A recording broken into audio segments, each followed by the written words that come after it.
aí, pessoal do sétimo ano, tudo bem? Professor Ricardo novamente aqui para a gente aprender um pouco mais sobre essa colonização portuguesa na América, tá? Então, na última aula, vamos só relembrar, a gente falou sobre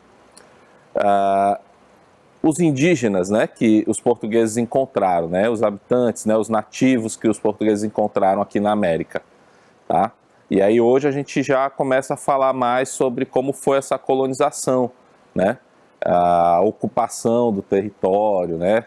Como é que era essa administração. Então hoje nós vamos falar mais disso aí, nas próximas aulas também a gente vai complementando, que não dá para falar tudo numa aula só, tá bom?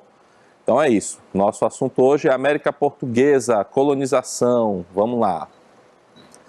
A habilidade, né, é compreender o funcionamento das capitanias hereditárias, dos governos gerais, né, e câmaras municipais e seus desdobramentos na formação histórico-geográfica do Brasil, tá bom? Essa é a habilidade da aula. Então vamos lá, ó. Primeira perguntinha aí, ó, como é que foi o início da colonização portuguesa? Então você já sabe que eles vieram para cá, tradicionalmente, né? A gente diz que em 1500, né, o Cabral chegou às terras americanas que pertenciam a Portugal, né?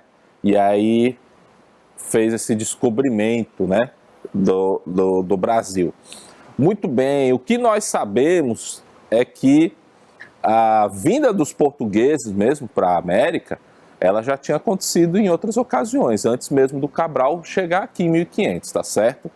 A gente coloca essa ideia tradicional, né, de que Cabral foi o primeiro português que veio aqui ao Brasil, né, mas isso não é muito verídico, não. Há muitos documentos que já dizem que Bartolomeu Dias tinha um tal de Bacharel de Canané que já vivia aqui no Brasil muito antes, né, e era português, exilado, né, vivia aqui na América muito antes do Cabral chegar. É só você reparar lá, a esquadra que o Cabral veio para a América tinha em torno de 14 navios, né? Era uma esquadra muito grandiosa para aquela época. Aliás, para aquele momento ali histórico, foi a maior.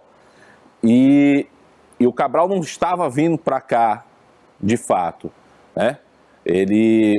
O destino dele era a Índia. Então ele não se afastou mais um pouquinho para o Ocidente, quando a gente costuma falar, ou quando a gente costumava, né, falar, que ele se afastou um pouquinho mais e por acaso chegou ao Brasil. Não, já se tinha muito conhecimento das terras americanas. O que o Cabral veio fazer aqui foi tomar posse das terras americanas, que já estavam divididas entre Espanha e Portugal. Então ele veio aqui para tomar posse dessas terras, tá bom? O destino dele era as Índias, por isso tantos navios, porque esses navios iam para a Índia encher de especiarias, esses navios para voltar para a Europa e vendê-las, tá bom? Então, olha lá, a esquadra de Cabral, em 1500, tomou posse das terras americanas e seguiu viagem para as Índias, sem sinal de metais preciosos, que era o que eles buscavam, né? Os espanhóis, que já tinham iniciado sua colonização na América, já encontraram logo de cara esses metais preciosos, e na América Portuguesa esse fato não aconteceu. Então, como não tinha esses metais preciosos, de início não gerou tanto interesse a América para os portugueses. Por isso a opção de manter o comércio lá com o Oriente, com as Índias, né? O comércio de especiarias, que era muito lucrativo para os portugueses. Então era mais vantajoso para eles manter aquele comércio do que de fato colonizar a América naquele momento, tá bom? O primeiro produto de exploração que os portugueses encontraram na América foi o pau-brasil, tá certo? Então é o primeiro artigo a ser explorado economicamente pelos portugueses, né, por conta desse alto valor comercial que a madeira tinha, né, porque ela tinha uns pigmentos avermelhados no tronco, e esses pigmentos avermelhados serviam para tingir os tecidos da cor vermelha, né, que eles chamavam de brasa, daí o nome Brasil, né, o pau-brasil é por causa disso, por causa da cor brasa que eles chamavam vermelho. E os tecidos avermelhados, eles tinham também um alto valor comercial, essa pigmentação avermelhada, tá bom? Além disso, a madeira era excelente para a construção de móveis e casas e navios também. A partir do momento que se começa a explorar, né, essa madeira, os navios portugueses começam também a ser construídos com essa madeira, que era muito mais resistente, tá? Então, a exploração do pau-brasil é o primeiro artigo, né, explorado pelos portugueses. Vamos lá. Nesse início começou com a construção de feitorias, né, para armazenar e comercializar essa madeira, né? Como é que funcionava? O trabalho funcionava na forma de escambo, né? O trabalho de corte e transporte de madeira era realizado pelos indígenas em troca de colares, facas, machados, espelhos, né? Então era uma troca, né? Os nativos cortavam, derrubavam a madeira, em troca os portugueses os presenteavam com os objetos que eles não tinham, né? Então é uma forma de escambo. Nem sempre o trabalho dos indígenas era feito assim, de boa vontade, como a gente pode dizer, né? Porque os nativos, eles trabalhavam, esse primeiro contato entre portugueses e os nativos, né? Ele foi um primeiro contato bem tranquilo, né? Bem pacífico. E a partir do momento em que Portugal começa a se interessar mais pela exploração do território americano, da ocupação do território americano, e aí começa esse conflito maior entre os nativos e os portugueses, tá certo? Então veja aí, né, no mapa essa exploração, né, da madeira pelos nativos, né?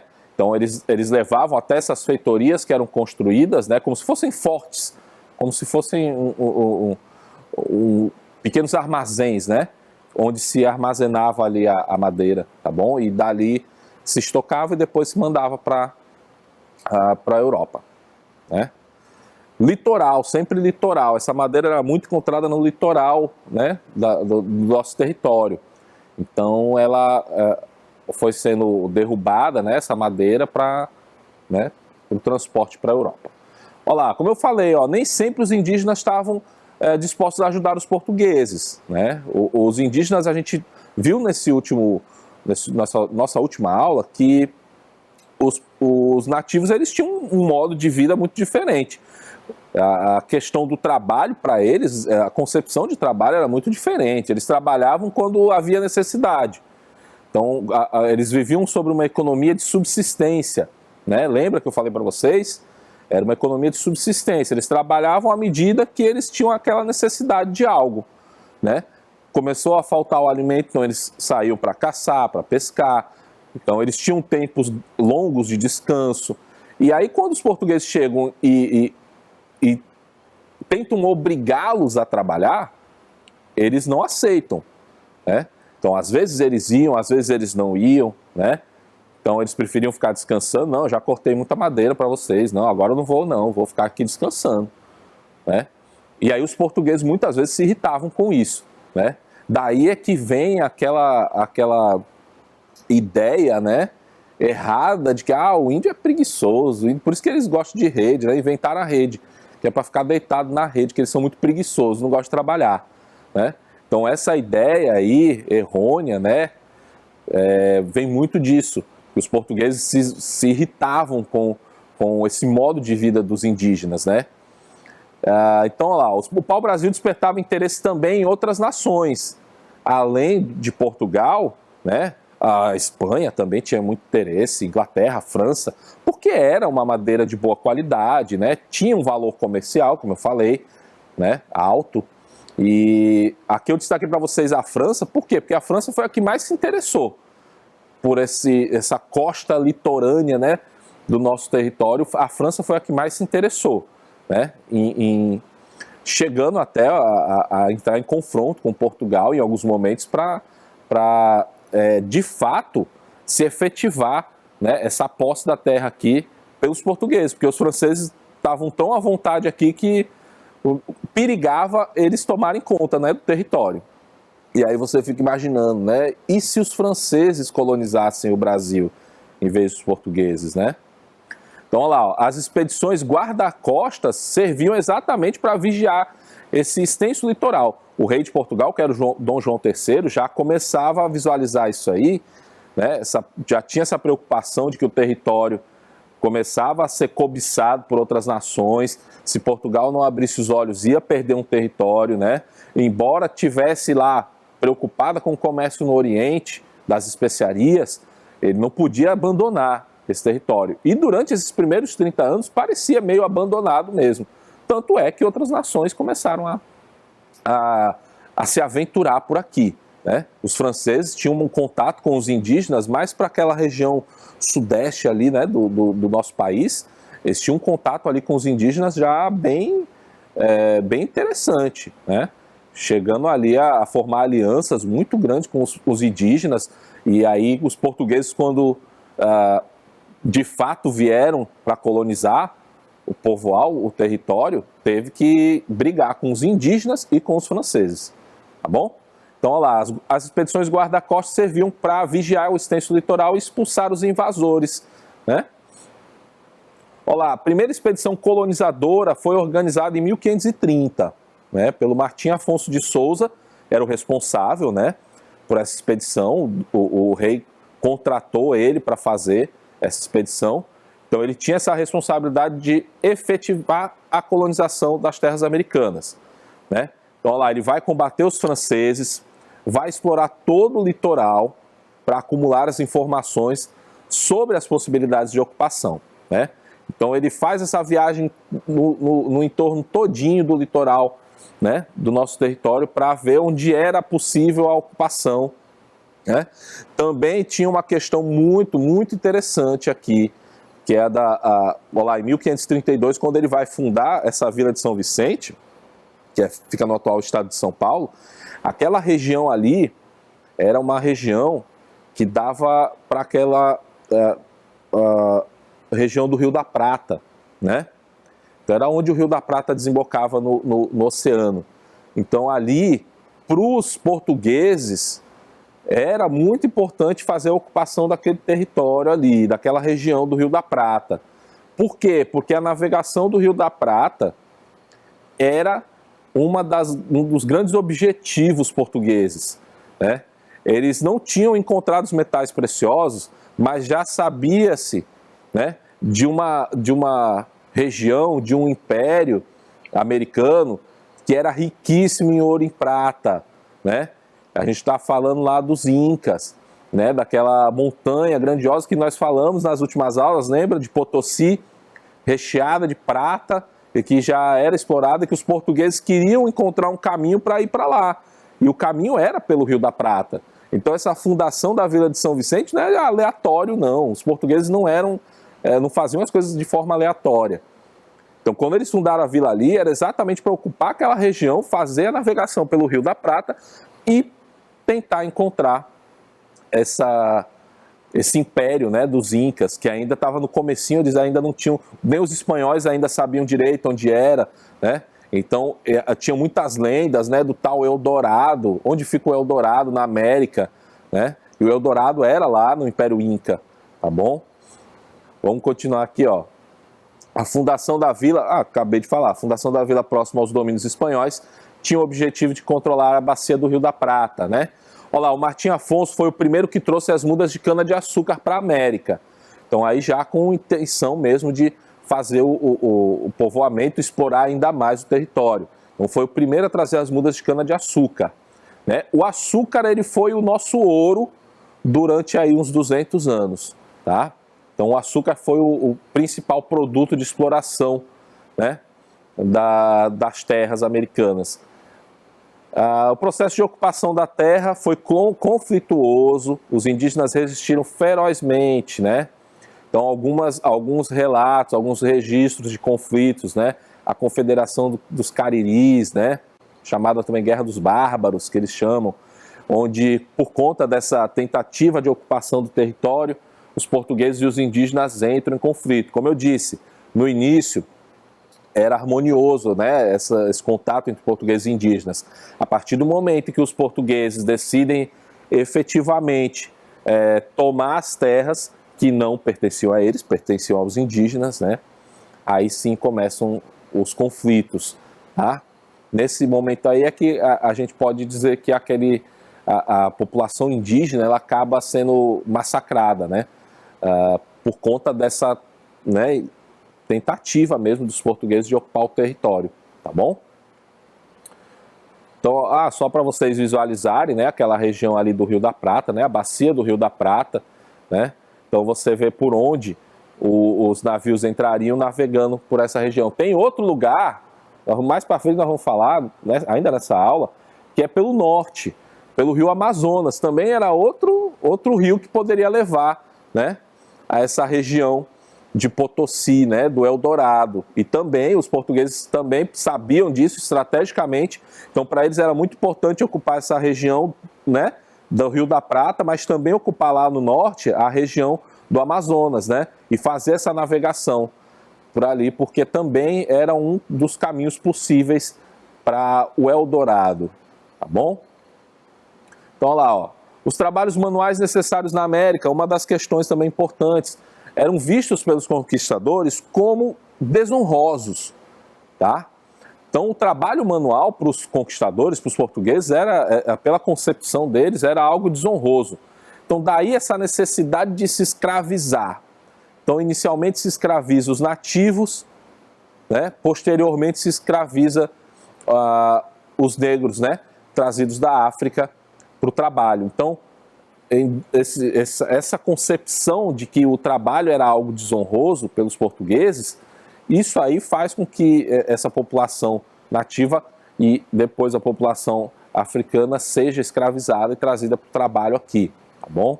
Muitos cronistas do século XVI descreviam que a colônia não se desenvolvia mais, olha lá, porque os nativos se rebelavam e fugiam cada vez mais.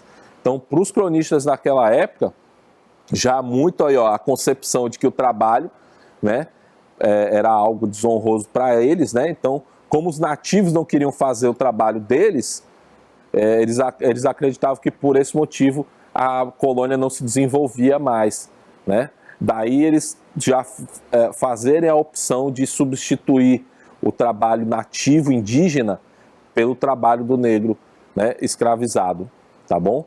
Daí essa opção. O nativo, isso aqui nós falamos também na aula passada, né? O nativo que foi encontrado aqui, o indígena encontrado nas terras portuguesas, ele não tinha o mesmo contato com essa exploração do trabalho que o nativo espanhol, que os espanhóis encontraram, né? Por isso que os espanhóis, eles exploraram o trabalho indígena muito mais do que os portugueses aqui, né? Porque lá eles já estavam habituados com essa exploração, por conta lá daquelas grandes civilizações que escravizavam esses nativos e colocavam eles para trabalhar, né? Aqui não, aqui o trabalho, a concepção de trabalho era muito diferente, né? Não existiam essas grandes civilizações, tá? Então, o nativo ele não se acostumava com aquilo ali, ele se rebelava, ele fugia. Daí a opção de trazer o negro da África, né, escravizado. Vamos lá. As capitanias hereditárias, elas foram organizadas, né, que eram grandes faixas de terra, né, distribuídas pelo território, né. Aquilo ali era para facilitar essa ocupação do território, né. Então vamos lá. Portugal, na época da colonização do Brasil, possuía um grande império. Isso aí a gente já falou. E especialmente porque tinha terras na África e terras na Ásia, né, e agora na América também. Então, para efetivar o domínio das terras americanas, o Dom João III, que é esse aí ao lado, ele vai dividir o território colonial em 15 faixas de terra. Mesmo tendo esse grande império, o rei de Portugal ele vai transferir a posse dessa terra para pessoas que tivessem condições. Então, foram escolhidos aí, ó, 12 pessoas que eram chamadas de capitães donatários, né, que eram da nobreza portuguesa, né, que poderiam ter condições de ocupar esse território, né, e aí deu essas 15 faixas de terra para eles, né, fazer a ocupação do território, tá? Então são as chamadas capitanias hereditárias. Aí está a divisão dessas terras, né? Então lá do norte até o finalzinho lá, São Vicente, no mais ao sul do nosso território. Esse era o território da América Portuguesa. Então essas eram as capitanias hereditárias, eram os lotes de terra. Cada uma dessas daí era para um dos capitães, às vezes até dois, né? Podia acumular, dependendo da relação que tinha com o rei, ele acabava ganhando mais faixas de terra, tá bom? Então veja aí, essa é a distribuição. Vamos aos deveres dos donatários. Eles tinham deveres, né? Assim que eles ganhavam essas terras, eles tinham que desenvolver o cultivo da cana-de-açúcar nessa capitania, né? Porque o açúcar já era um artigo também comercial muito valioso, então eles tinham que plantar a cana-de-açúcar, né? Os engenhos aqui, expandir a fé cristã, tá? Organizar a defesa militar daquele território. Então Portugal está transferindo toda a responsabilidade para esses capitães donatários, né? De estimular a ocupação portuguesa da terra. Então eles tinham que vir com pessoas para ocupar esse território, tá bom? Então aí eram os deveres dos donatários. Agora vamos aos direitos que eles tinham, né? Quais eram esses direitos? Retirar para si a vintena, que era 5% do negócio do pau-brasil, e ficaria para os capitães donatários, né? Podiam cobrar impostos em rios e portos, né? Onde tivesse navegação, era como se fosse um pedágio, né? Que eles tinham que pagar, eles podiam se ocupar daquela região ali e cobrar os impostos sobre ela. Julgar os habitantes da capitania com poderes de condenar à morte índios, negros e homens livres, pobres, conceder sesmarias, que eram grandes lotes de terra, né? Como se fossem fazendas, a quem tivesse recursos para produzir riquezas. Ele próprio, o capitão, também podia ter uma grande sesmaria, uma grande fazenda para explorar, tá bom? Então esses aí eram os direitos que os donatários ganhavam assim que eles assumiam, né? O rei dava lá uma carta de doação daquelas terras e aí a pessoa ficava responsável por ela, né? Os capitães. Por que a maioria das capitanias fracassaram, né? De todos aqueles territórios, a maioria não foi ocupado. Muitas vezes as pessoas nem vinham, como você está vendo aí, né? Os motivos são esses, a falta de recursos dos donatários. Muitas vezes os donatários não tinham recurso para bancar a viagem, bancar essa ocupação desses territórios, tomar posse deles, explorá-los. A América não era um paraíso, né? Quando eles viessem para cá, ou a maioria, né, alguns deles, quando vieram para cá, tiveram que enfrentar os índios, né? Então não era muito fácil você se empreender nessa aventura no Novo Mundo. Então, olha lá, a grande extensão de terras a serem administradas eram longas, né? O território era extremamente longo para você administrar, né? Não era simplesmente uma fazenda. A falta de comunicação entre elas também, né?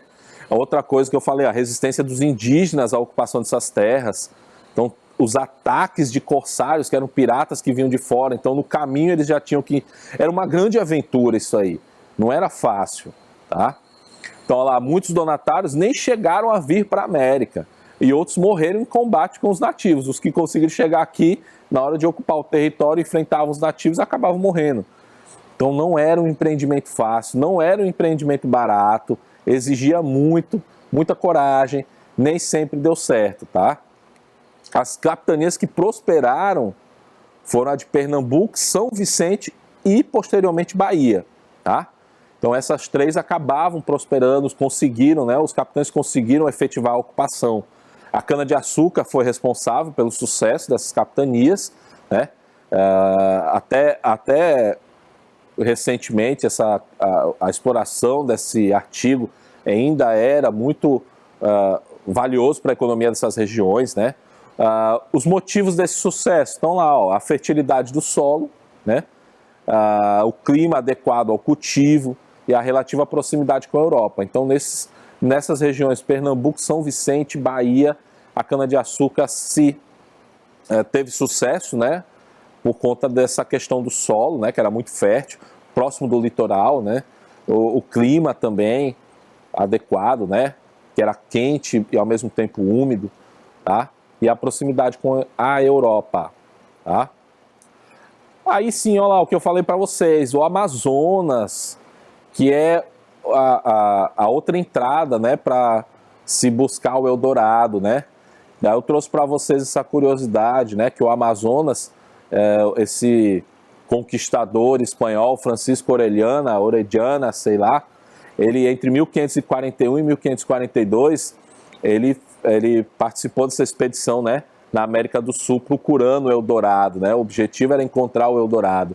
Por onde ele iria? Pelo rio Amazonas, tá? E aí no caminho ele vai se deparar com o rio, né, enorme, mas e parecia um mar, mas também com muitos nativos, e muitos nativos guerreiros mesmo. E aí entre esses nativos, né, o Francisco, né, percebeu que as mulheres estavam lá lutando junto com os homens, né? Então eles foram muito atacados pelos indígenas, né, em todo esse caminho que eles fizeram. E aí o que chamou a atenção dele foi isso, né, as mulheres que lutavam ao lado dos homens, tá? Daí vem o nome, pessoal, do Amazonas, né? Porque na mesma hora ele lembrou daquelas histórias gregas, né, das Amazonas, que eram as mulheres guerreiras, né, que lutavam, né, como homens e eram fortes, né, como a Mulher Maravilha, né, que era uma amazona. Você vai lembrar mais da Mulher Maravilha do que das histórias gregas, né, e aí você vai associar, por isso que o Orellana, né, o Francisco Orellana, chamou o rio de Rio das Amazonas, né, porque ele percebeu as mulheres guerreiras lá, né, e aí batizou o rio como Rio das Amazonas, tá? Ele não chegou, tá, no tal Eldorado, não. Olá, para nós encerrarmos a nossa aula com um provérbio irlandês. Quando está certo, ninguém se lembra. Agora, quando estás errado, ninguém esquece, né? Então preste atenção, meu filho. Fique sempre certo, porque o dia que você errar, pode ter certeza que vai ter todo mundo apontando o dedo para você. Esse provérbio irlandês, acho que foi feito por um brasileiro. Tá bom? É isso, gente. A nossa aula termina. Na próxima a gente continua falando sobre essa colonização portuguesa na América. Tá bom? Um grande abraço. Fiquem com Deus.